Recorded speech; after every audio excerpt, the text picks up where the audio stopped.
Welcome to Hancock's VMware Half Hour. And welcome back to another episode of Hancock's VMware Half Hour. Okay, well, if you've been following along with this little mini series on the Minisforum MS-A2, in this quick video, we're going to get into installing Windows 11 on it.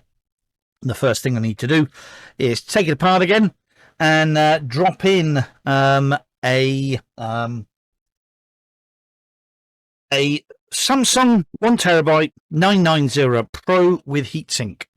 I actually thought I'd buy the model with a heatsink because there's not a lot of, there are some fans in this unit, and to be honest, really, I do, even if I buy, I've got one here, probably can't see it too well, but that is PCI Express NVMe type board thing. Plug in a PCI slot.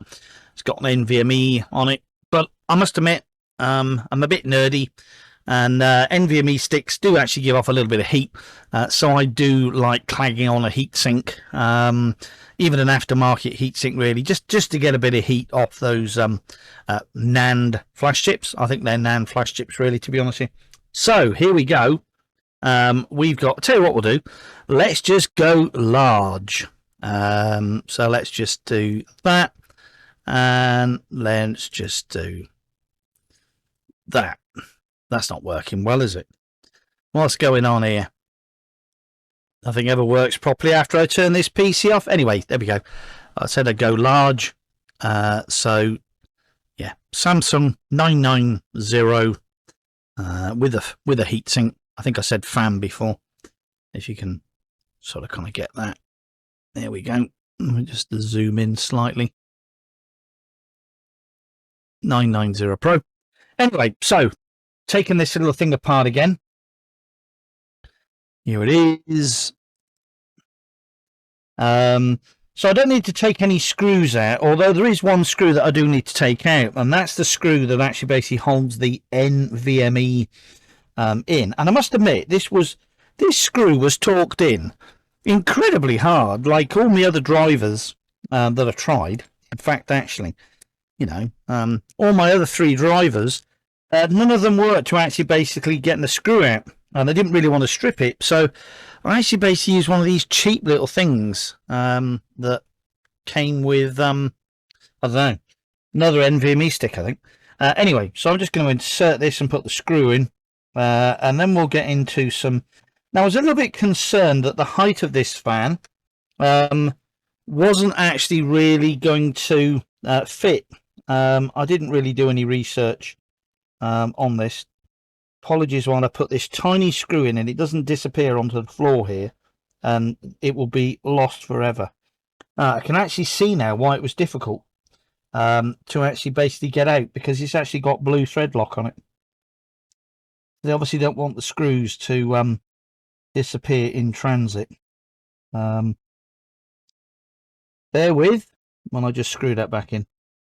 There we go. That's nice and tight. You know, I'll just lift that up for the camera.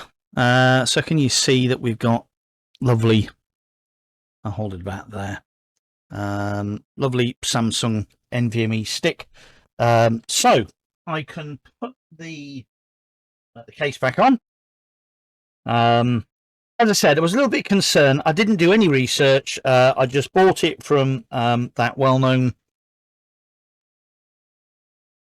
he says. I think I got that the wrong way around. Have a little look at where this is supposed to go. Yeah, okay. Idiot. Got it upside down. Okay, so there we go. We're back in business. As I can said, look, you can see how greasy my hands are. That's after a gelato this afternoon. Okay, so I'm just going to over here a minute. Apologies. Let's just plug all this back in. HDMI plug back in. We got power on. Just let me plug in that. Plug in keyboard and mouse.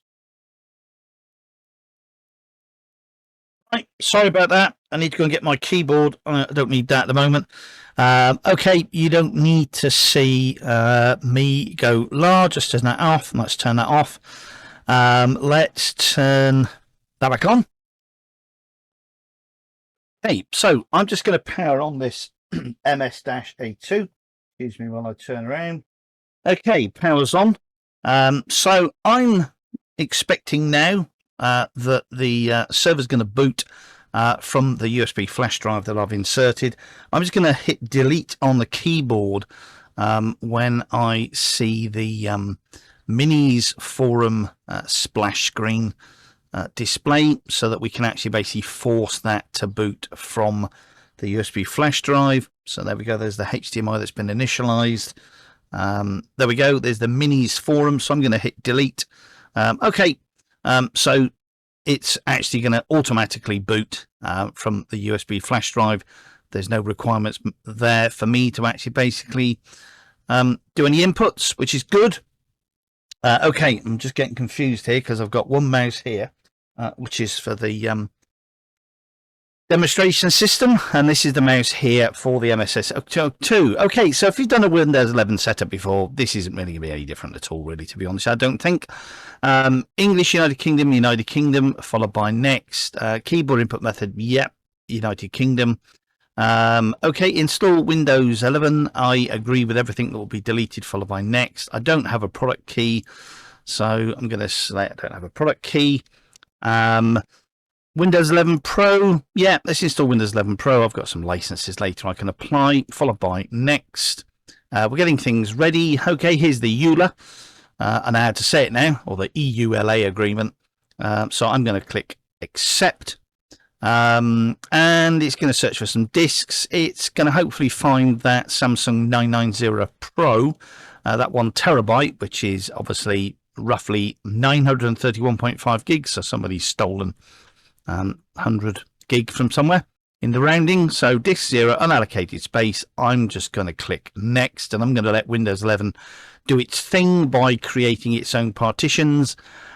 Just a reminder here, of course, if you are installing Windows 11 or any Windows operating system in a virtual machine, then you're going to get that really annoying recovery partition that it puts at the end of the disk, which is going to prohibit you from expanding the disk easily.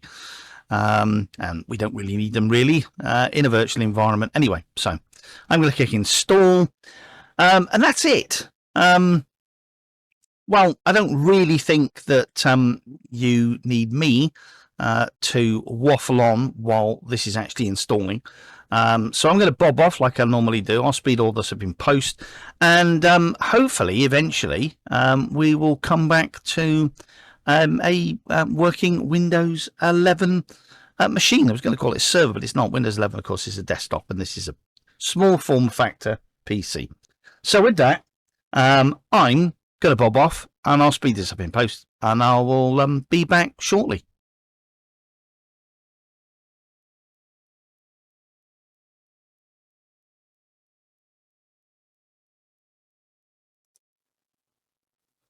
I'm back. Okay, that was actually quite quick. That was so quick, in fact, that it didn't even give me a chance to get out of the office, to get downstairs, to get an espresso and my soft drink of choice, which is a Pepsi Max. So I might as well carry on. Okay, this certainly, I must admit, the size, I think I've already said that I'm impressed with. And the performance, again, it's just astounding, really, for such a small form factor. Okay, so country or region, yep, United Kingdom. You would have done this before, I'm sure, a million times, but let's just do it for continuity, because I'm sure somebody out there will like it. Is this the right keyboard layout? Yes, it is. I don't want to add a second keyboard. Nope. Okay, so just going to check for updates. This is actually basically connected into the LAN here. There are 4 Ethernet ports on the back of this device.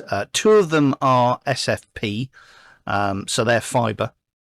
So you can use a twin DAX copper cable, or you could use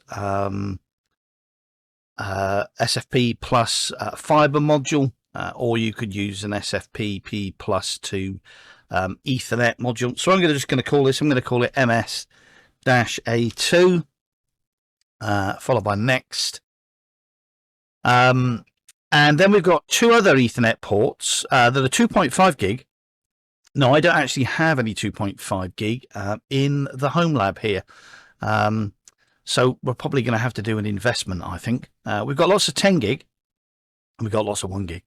But we haven't actually basically got any 2.5. None of the switches here support 2.5. It's either 1 or 10. So I might need to do something about that in the future. So we've got two Ethernet ports which are 2.5 gig. Now one of those is an Intel device, and one of them is a Realtek device. Now the Intel device, which is currently connected, which is the one that on the back, if you're looking from the back, it's the one that's nearest the power socket plug on the back. If you actually basically plug into the other one, there's no actual driver for it. It's a Realtek driver, so you would need to, if you want to use that now at installation, you would have to click this install driver here. It does also have Wi-Fi as well, this device, but again, you need to install the drivers and install the drivers there. But as I said, the Intel NIC obviously has drivers within the operating system, and that's why it's currently connected there. So I'm just going to click next. It's probably going to go off and get an IP address. Okay, so we're going to set up for work or school. We're not going to set up for personal use. So I'm going to click next. I'm going to use sign-in options. I'm not going to use a Microsoft sign-in. I'm going to do a domain join instead. I'm going to enter my name, obviously. My name is Andrew Hancock. Followed by next. It's going to ask me to enter a password. Let's enter a complex password. And what we'll do is part of this video, we're about 12 minutes in. So we'll see how we go. I might split this. I might end at 30 minutes and then roll the next bit I do for it in a part 2, if you like, where we actually basically install all the drivers for Windows 11. And what we're going to do, we're going to run Cinebench and have a little look at what sort of performance we actually basically get out of this bare metal. And then we're going to repeat exactly the same thing when we're running a Windows 11 virtualized under ESXi, of course. So I'm going to click next. Okay, so it's going to ask me some security questions. So I'm just going to put the video on pause here, so I don't have to obscure all these security questions. So I'm just going to put this on pause. I'll be back in a minute. There you go. Told you it wasn't going to be long. And really, I'm just going to tick all these boxes here. I probably wouldn't normally do, but I'm just going to say yes, yes, yes. There are actually some benefits in doing this, to be honest with you. I was setting up a Windows Server 2025 the other day, and of course, if it can get location information, then it can set all your time zone up automatically. If you don't, you've got to do it all manually. But obviously, that really depends on your organization and whether or not you want data disappearing out into the world that Microsoft is capturing and selling on, or whatever they're doing with it. Okay, so it's checking for Windows updates. I think I read that in the latest versions of Windows 11 now, they will actually pull down some of the latest updates on installation. I think this is one of the big things that Microsoft were going on about. What did it say? Your update is in progress. We'll take it from here. So yeah, because I had some problems the other day with sysprep in Windows 11, and I had to roll back some updates that effectively were actually applied through the installation of an operating system. And I was actually quite surprised to see that I'm pretty sure it was on a Microsoft page that was on, that sort of kind of turned around and said something like, if you don't want the applications being installed from the App Store automatically, remove the network cable, which I just thought was a bit bizarre, really. I thought it was a really lame workaround. Remove the network cable. Is that really what it's come to in 2025? Remove the network cable when you're setting virtual machines and PCs up. Okay, so that looks like it's going to take a while, although we're at 21%. 33%, although that is step 1 of 3. So I'll tell you what I'm going to do. I am actually going to go down and get that coffee. Let's just hang here a minute. It says downloading 95%. Yeah, I am going to get that coffee until the next prompt. Otherwise, I'll just be waiting and waiting and waiting. Again, I'm going to disappear. I'll speed this up in post.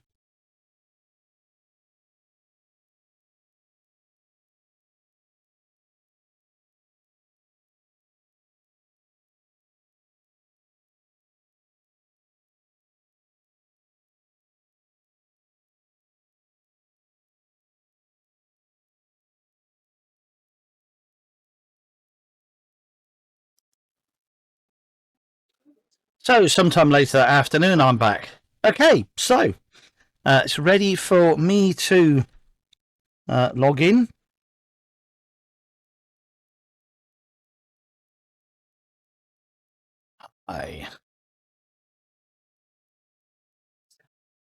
Getting things ready for you. Anyway, so I've got my espresso here. Thanks very much for your concern, by the way, if you're watching this video.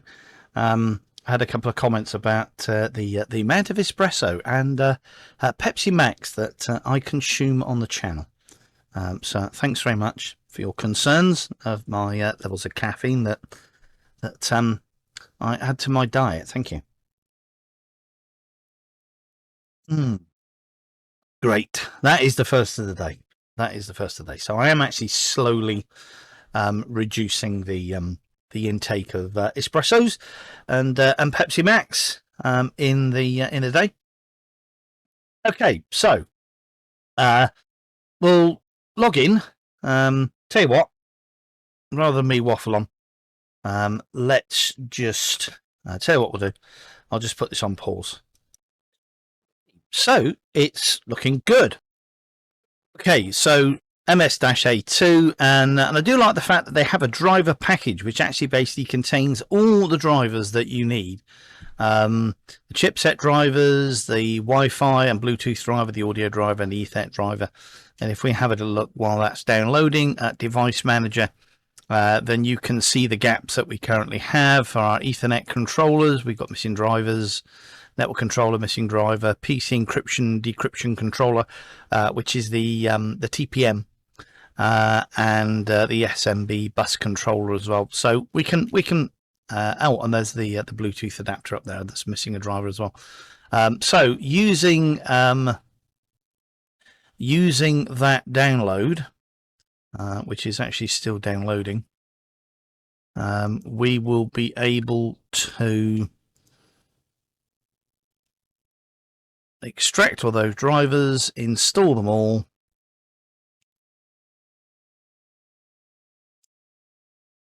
so I have to say extract all, extract, and we'll get all those drivers installed, and then hopefully we won't have anything missing in our device manager, and then we'll call the video done. So it has gone on a little bit, just looking at the time here. Okay, so let's just basically have a little look in Bluetooth driver. There's no installer there. So if we go to Device Manager and we select Update Driver, browse my computer for drivers, and we actually select the download folder and select next, then it should, there we go, it's installing a driver for the Bluetooth. Done. And we'll do exactly the same thing, I think, for, let's have a little look, see whether or not that we've got installation program, Wi-Fi. Have we got an installer for Wi-Fi? No, we've not got an installer for Wi-Fi. I think that's probably network controller. So again, browse my computer for drivers, followed by next. Installing drivers, so that's installed the Wi-Fi driver. Okay, that's moving on. Realtek Ethernet, we've got an installer for that, so okay, it's not signed. I say run anyway. Yes. And that's obviously going to go off and install the Realtek Ethernet driver. As I was saying to you before, the two Ethernet ports on the back, the 2.5 gig Ethernet ports on the back, one of them is a Realtek device, and the other is an Intel device. So let's just go back up. Intel Ethernet, we've got an installer for that. So same again. Gonna have to say run anyway, and then yes. And it's going to install the drivers for that. And in the background there, as it's installing the drivers, then basically we'll see drivers, all the exclamation marks will disappear here when basically it's got a driver for those. Okay, two of them have disappeared. So, okay, yep, so we've got drivers installed for all those Ethernet drivers now, Ethernet interfaces, network interfaces. Let's just wait for this to complete, and then we'll move on and have a little look what else we've got to install. Okay, so if I just move that out of the way there, then we can see that we've got the i226-V controller, which is one we're currently using. These are the SFP Plus, the X710s, and then there's the Realtek Gaming 2.5 gigabyte family controller there as well. So let's just basically go up. Okay, I'm going to do the AMD chipset first. Yes, that's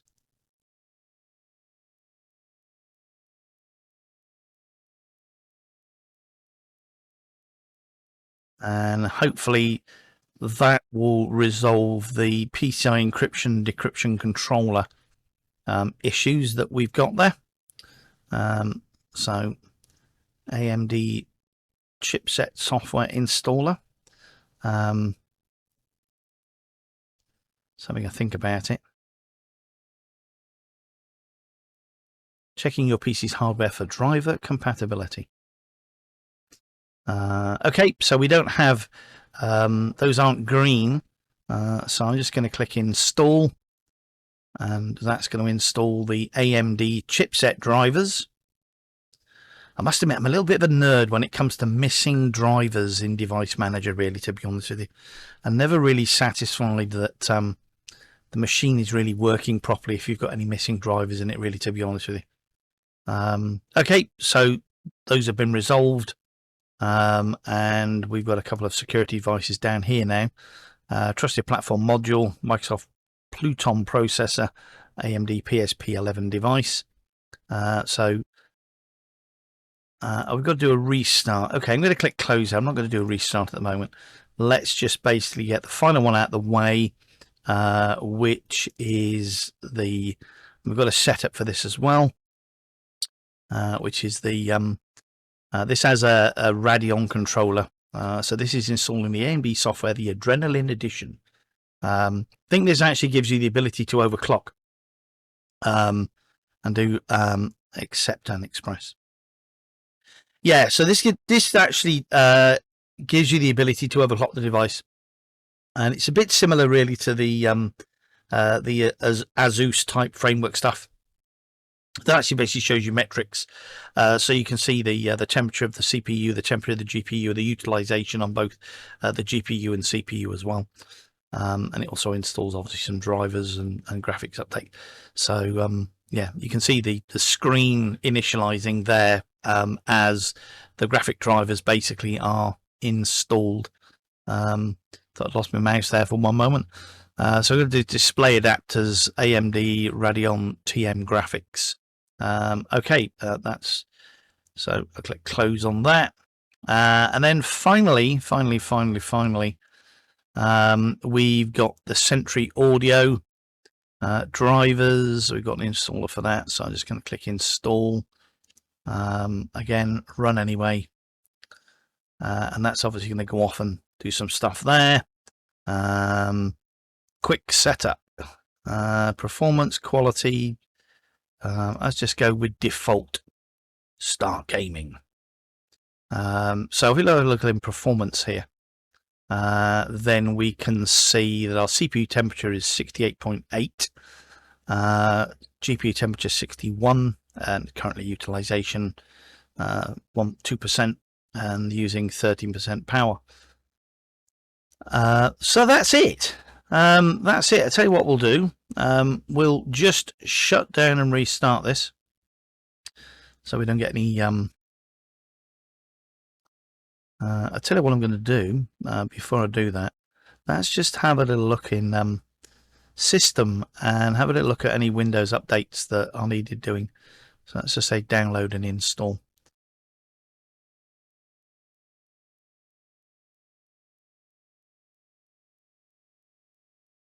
Okay, I've seen that before actually. Advanced Micro Devices Inc. driver update for AMD SMB WAS seems to fail. But it later resolves itself. So either they basically later on realize it doesn't need that, or it does need that, or it can't actually basically install them in concurrently with these other updates that it's actually doing. So tell you what, let me put this on pause and come back when all that's finished. Or is it actually finishing? Because I've got 2 retries there now, and it's installing the cumulative updates. Of course, it could be that I need to do a restart. Okay, so everything's completed. So let's just basically do a restart now and just wait for that to restart and apply. Updates are underway. And while it's doing updates underway, that was quick. As I said, I am impressed by how fast this particular machine is. The temperature is and getting warmer, and that green screen's come back again. I've noticed. That's interesting. That's odd. I think that actually is to do with the capture card that's actually in this PC, and I'm wondering whether or not that when it actually warms up a bit, it goes green. Okay, so let's just log in.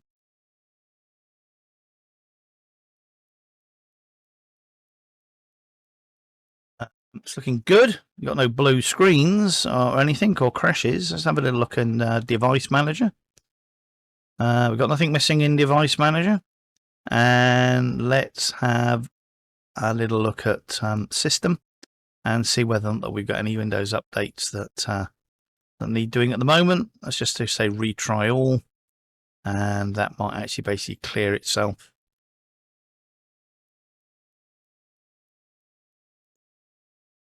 He says with bated breath. Checking for updates. And whilst it's doing that, let's have a little look at our network and internet settings. And let's have a little look at Ethernet. Yep, Ethernet 2, Ethernet 3, Ethernet 4. And of course, we've got Wi-Fi here as well. Network and Ethernet, and we've got Wi-Fi, which is currently on. There we go. Beekeeper's honey, £8 a jar. So we've obviously got some Wi-Fi, and the Wi-Fi is obviously working as well from that device, which is good. Let's go back to Windows Update. Yep, we're all done. Okay. So there you go.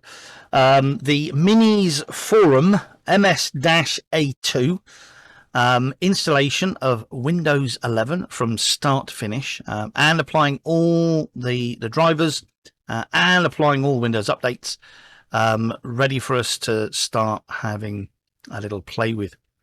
So thanks so much for watching what has become a very long video. I'll speed up the little bits and pieces that I can in post. If you like this video, then give it a thumbs up, like, subscribe and share. My name is Andrew Hancock at Hancock's VMware Half Hour. Come back again to watch another episode. In the meantime, good afternoon and goodbye, and see you again sometime. Bye bye.